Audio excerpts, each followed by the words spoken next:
Alrighty, so the Sunday matinee game have just finished, and for the first time in this meeting between St. Louis and the Galaxy, finally saw a winner. So the last free meeting between both of these teams all ended in a draw, and while this game was definitely not as exciting as the free draw that we saw earlier in the season, it's St. Louis, though. Big win for them, and they might just keep their slim playoff hope alive after this big win against the Galaxy. And I say it's a slim playoff hope because they're still very far away from making it into the playoffs. I think they're still 9 points behind Minnesota in terms of that final playoff spot, though they do play Minnesota in the next game. So there's a chance where if they win that one, and depending on other resort, they can still eat in terms of them trying to get above the red line. But yeah, this was definitely the most impressive performance that they had this season against a high flying Galaxy team. They really kind of shut them down for a majority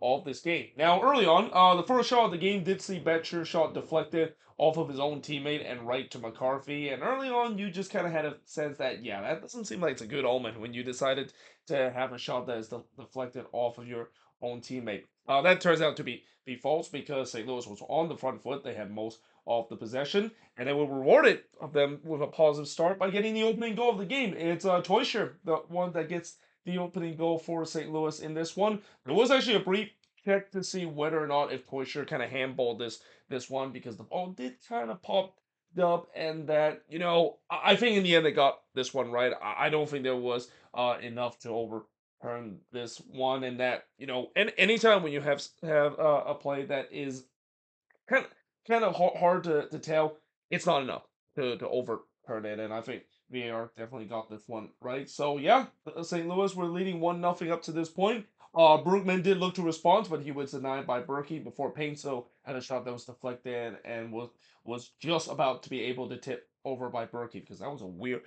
deflection there, and Berkey just about tipped that one over. But another thing that I also want to mention in this game, they did not have Ricky Pooch because of yellow card accumulation. And usually this season, when the Galaxy don't have Pooch, they're still fine. But I think this game they really missed him. They really missed the quality that he of course bring. And also this is actually the debut start for Marco Royce in this one, and it was a pretty quiet game for him to say the least. Definitely not as extravagant debut performance that he had in the last game compared to this one. But I thought the Galaxy started to get into this game. They were looking for the equalizer, though the shots were 4-3 for the Galaxy up to that point. The referee then was told he sucked because that's kind of something we've seen more and more happening in MLS. But we then go for a period where not much really happened. Both of these teams kind of lack that final ball, and that at times the pace was a little bit slow. Keep in mind, because this is a matinee game, that things sometimes could be a little bit slow, especially in the heat. Too, it was a very hot day in St. Louis, and then they had to do cooling break in both halves as a result. Peck then hits one right to Berkey in the first minute of stoppage time before McCarthy denied Lubin on the free kick. But we do head to halftime with St. Louis leading 1-0. That lead quickly disappeared in the second half. In fact, it didn't take more than a minute for the Galaxy to equalize as Peck would score from Barry to tie the game up at one apiece. Barry just came in as a sub here to make an instant impact, but yeah, St. Louis just it looked like they were still in the locker room. They were completely fall asleep at the back there, and they paid for it as now the game was all tied up at one apiece. Durkin did look to respond, but it was parried away by McCarthy, and then Hebert would fires it into the stands from the corner. He had a good space there, but at the center back you can maybe forgive him for not putting it on target. But I also thought that once again, like majority of the season, the Galaxy are very vulnerable when it comes to set piece defending. They just did not look comfortable whatsoever. Though the shots were 7 apiece for both of these teams up to that point, and then in the 67th minute, St. Louis retake the lead. It's Hardham. He scored from Reed to give St. Louis a 2-1 lead. It was a very quiet game for the front three of Hardo, Betcher, and quite sure. Yes, I know those two guys, of course. Well, two of those three guys got on the goal scoring chart, but the majority of the attack for St. Louis didn't really involve either of them. But I guess if you're gonna be quiet, you might as well, in some instance where you're actually active, you put the ball into the back of the net, and that's exactly what both Hardo and Teuscher did, the two German for St. Louis. Speaking of German, Royce did look to respond on the free kick, but he hits it right to Berkey. Notice this is the first time I mentioned Marco Roy's name. He had a very quiet game in this one, and this is also the thing that for Royce. This is the first time he's playing a road game, especially on a hot, steamy day in St. Louis, something that he's not used to when he's playing in the Bundesliga in Germany. How is he gonna handle? And yeah, I mean he was definitely not as impactful as what we saw in the last game as well.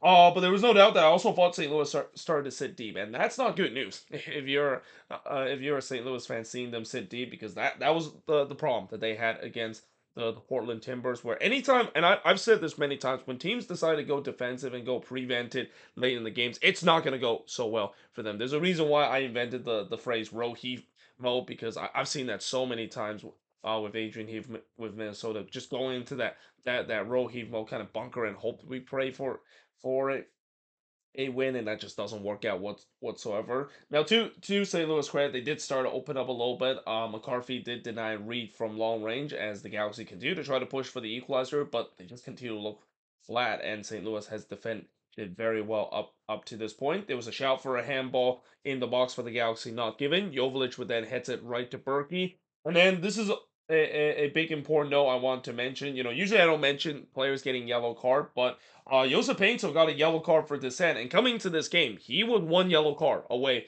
from getting suspended in the next game for a yellow card accumulation. And not only the fact that he did get a yellow in this instant, but now he's not going to be available for El Trafico, and it was a very silly yellow too. I mean, it was a dissent yellow, and that is a huge blow for the Galaxy, because we know that in the next game when they play against LAFC and El Trafico, which is actually going to be 2 weeks from now, because we do have the international break next week. That is a huge blow, because in an El Trafico, it's going to be a track meet.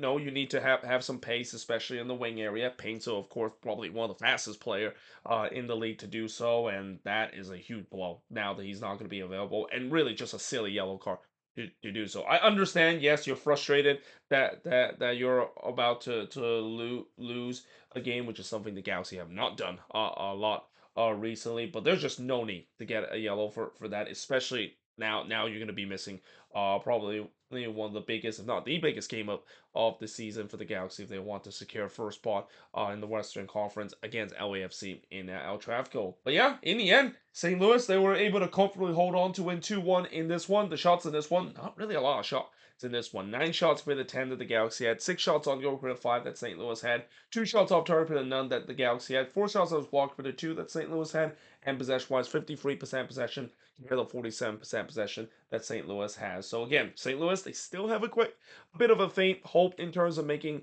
playoffs. These summer signings that they made has really comes up big for them. And even though, as I mentioned, both Teuscher and Hardo was a little bit quiet for St. Louis in this one, they when they were active, they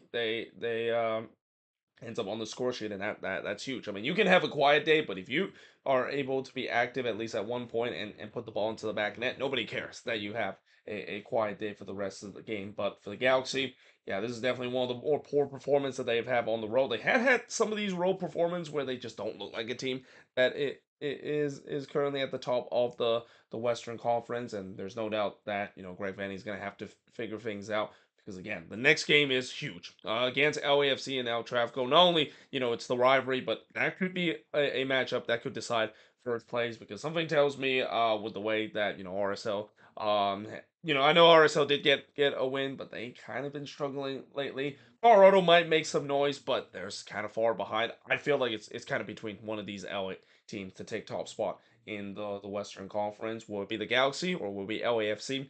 That may be all determined in that El Trafico that we're going to see in 2 week time. But there we have it. That is pretty much it for the review of this matinee game. As always, let me know in the comments below what do you think of this video. And of course, I will later tonight do the review of part one of this match week, and then tomorrow I'll look at the last five game, including the game that I attended last night between Minnesota and the San Jose Earthquakes, and hence that's why I wasn't able to do a review right after the final game because I went to that game. I didn't came back until very late at night. But either way, hope you guys enjoyed this video. If you do, make sure to leave a like, smash the subscribe button, and yeah, I of course will see you guys next time.